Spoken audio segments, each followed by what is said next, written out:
Hi everyone. I'm very sorry for the delay in my videos. During the summer it is very difficult for me to do videos.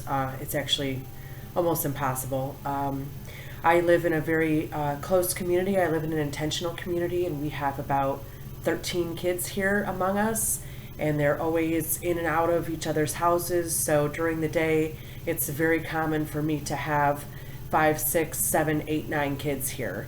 So it's not really conducive to making videos, and I also spend a lot of time outdoors with my family in the summertime. So once they go back to school, I have a little bit more time in the fall. And I took some time off this week. I didn't get as much done as I wanted to, but I really needed some rest. I'd worked about 3 weeks straight just because I had a lot of clients come to me for emergency work, and that's always very difficult for me to turn down because I know that they're in a very dire situation. So today I took some time off for one, to do a video, and for also do some protection for my home and my family and my health and my business and my husband's business. So today was a personal day for personal work, and I always like to stress proactive practice, which is not waiting for an emergency to happen in your life to hurry up and try to fix it with spiritual work. The idea is to create a maintenance system to where you're working on it every day, so that these emergencies are always going to happen, but when they do, you're more grounded, you're more centered, you've got a better handle on it, and you also have a better connection with your spirits and your deities and your ancestors. So it's easier to talk to them about it. It's easier to get messages and receive advice from them. So I'm a big proponent of that. And just as with your health, you can't neglect your body, your whole life, and then once you realize, you have an illness or, something is wrong with you, then you hurry up and try to correct it. The idea is to work on a healthy lifestyle every day and be mindful and aware of what you put in your body and the exercise that you're getting. So it's the same thing with your spiritual part of your life as it is with the physical part of your life, and you have to find a balance there. And once you find that balance, I think most people, I think all people who can achieve that, are much happier and can get through life much easier. So I had a few requests for offerings for the Orisha. So I want to go through what I offer on a weekly basis. This has nothing to do with anybody else's practices or traditions. Obviously you can look up and you can find much more elaborate things than what I do, but I'm just giving you what I do daily or weekly really quickly, and put on my altar as offerings. I have other videos on this on how to dispose of offerings, how to set up an altar to your deities, your ancestors. So if you're interested in more information about this, you can look through my videos and find those, and those will give you some information about setups and basic things that go on an altar and things like that. So I want to also make a differentiation here that the days of the weeks that I follow for the Orisha are going to vary from tradition to tradition. For instance, on Monday, I leave offerings to Elegua. Some people do Yemeya on Monday. So those are just things that are going to vary from tradition to tradition. So I will try to note on those. You can do it what makes sense to you, or you can do it how I do it, whichever. As long as you're making some sort of effort to make connection with either the Orisha or your personal spirits, maybe your dwelling familiars or your dwelling spirits or your ancestors or your deities, that's where nourishing the spiritual side of your life comes in. So we'll start with Monday, which is Elegua for me. I set black coffee, no cream, no sugar, and rum to Elegua. He also enjoys sweet foods, so soda pop, candies, caramel corn. There are also savory foods that he enjoys, like toasted corn kernels and smoked fish. But for the majority of people, it's easier to get the candy. And what I really recommend, if you are able, I live in a pretty good sized city. It's not huge, but we have some chocolatiers downtown. And you can go in and you can buy one very nice piece of chocolate for about $2. and that is what I choose to do for him. So you don't have to spend a lot of money on these things. That's my point. But the point is always to give them the best that you can. You are, just as you would have a guest in your home, or you would have your family in your home, you would cook them, or you would offer them the best that you have. You would get out your best bottle of wine, maybe your best bottle of scotch. You would cook your best recipe. Same thing for your ancestors and your spirits and your deities. So you always want to offer them the best that you have. So Tuesday is Ogun. Ogun's a little simpler for me with offerings. I always do pineapple for him. I'll go over the other offerings that you can do for like everybody on a regular basis if you don't want to follow the days of the week. I think it enhances your practice a lot more to really, it gives you a guide to go by. So it's like, okay, Monday I'm doing this, Tuesday I'm doing this. So you're not like trying to figure out what you're going to do and then you make an excuse not to do it. So this gives you an outline. This is why I'm doing this. And also I had requests for it. So Tuesday I do pineapple for Ogun and just water. Some people, Ogun is very sensitive to alcohol, or I will sometimes refer to it as spirits, you know, like spirits, alcohol spirits. So, and a lot of practitioners will offer him alcohol in order to get him drunk because it is said that he fulfills their requests more easily once he's intoxicated. I prefer not to do that. I'm very close with Ogun, and I prefer to just give him plain water. I feel like if he doesn't want to answer my request sober, then I should not have my request answered. That's my personal philosophy on that. So I abstain from alcohol with Ogun. Oya, I will either, and the pineapple with Ogun, you can just cut it up and leave it how it is.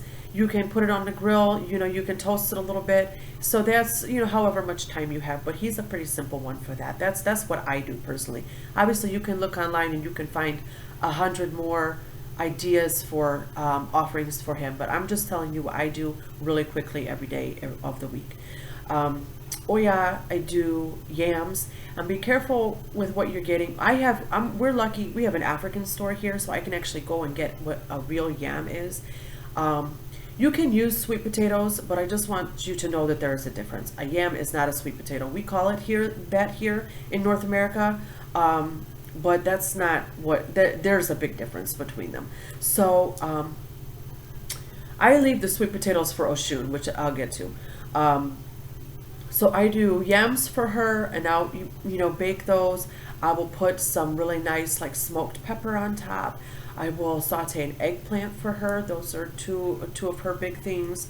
And then I always give her rum that I have put chili peppers from my garden into. So I keep at least 2 bottles of spirits for my altar. I keep one like savory, like rum with peppers in it, and then I'll keep a cordial like anisette. Or you could use ouzo, you could use sambuca. There's lots of cordials out there. There's all kinds of like, you know, creme de menthe, you know, there's a ton of cordials. So I like to keep one of each, one savory, one sweet, just because usually between the Orisha, they are gonna prefer one or the other. So I like to keep the 2 bottles. It's a little bit of an investment. You know, I try to buy things that are $30 a bottle or more. I try to not to be too cheap about it. I realize it's not, you know, it can get expensive. But that's sort of my bottom line price range right there. Thursday I do ochosi, which is avocado and then just plain rum. No spiced rum for him. He's another easy one for me. He seems to be very happy with just plain avocados. Also abstain from salt in your foods. To your ancestors, salt is believed to drive spirits away. You don't want to do that, so please abstain from salt in your recipes. Friday is Oshun. I do anisette for her. That's my personal thing because she likes anise, so I've taken the cordial that has anise flavor in it, and that's what I offer her. I also will do a baked squash for her. The sweeter the better. So if you have a recipe to put like applesauce in it or brown sugar in it, cinnamon, you know, all of these really delicious like fall spices that we get into, that's perfect for Oshun. She likes anything pumpkin or squash related, and she also enjoys really fancy cakes and things like that. So if you want to make a, if you get a bug in your butt and you want to make a real fancy, bright colored cake and give her, the first big slice of it, she would just love that. Saturday for me is Yemeya. Some people do Shango on Saturday. I sort of alternate. I'm not super close with Shango, so he's the one that I have to sort of work in when I feel like he's saying, hey, I know we don't work together all the time, but I'm over here, so I sort of have to work him in. So I'm going through just my, my regular ones. Yours are going to be different than mine. So Saturday, Yemeya, watermelon. One thing I really love to do for Yemeya is to put a hole in the watermelon, just cut a little hole out, fill it up with a nice sweet liqueur. You can put regular rum or maybe like a flavored vodka in it. They have all these crazy flavors of vodka now, like, strawberry and birthday cake and all these crazy flavors, and she likes sweet stuff. So fill the inside as much as you can with the spirits, with the alcohol, and leave it sit. And then, the next day you can sort of drain that out as an offering to her and then slice it up and give that to her. That's a really wonderful offering for Yemeya. It's easy. You don't have to cook anything. It's great. Sunday, I do Obatala. He is a glass of white milk. I prefer whole milk for him with honey in it. Just drizzle a little bit of honey in it and the honey will sink to the bottom. And he does anything white. So white mashed potatoes, white hard-boiled eggs are great for him. Any cornmeal, so if you want to cook cornbread or anything like that, anything white he would love. And so this brings me to the things that are just generally accepted by just about all of them. You can always leave fresh flowers. You can always leave a cigar. You can always leave cornmeal. Coconuts are one that's really, really universal. So you learn these ones that maybe you don't have these specific things on hand, but you can do, you have one of these basic things. You can make some cornbread really quickly, or you can come up with even making a fresh loaf of bread is great, or even going to the bakery and buying one for $2.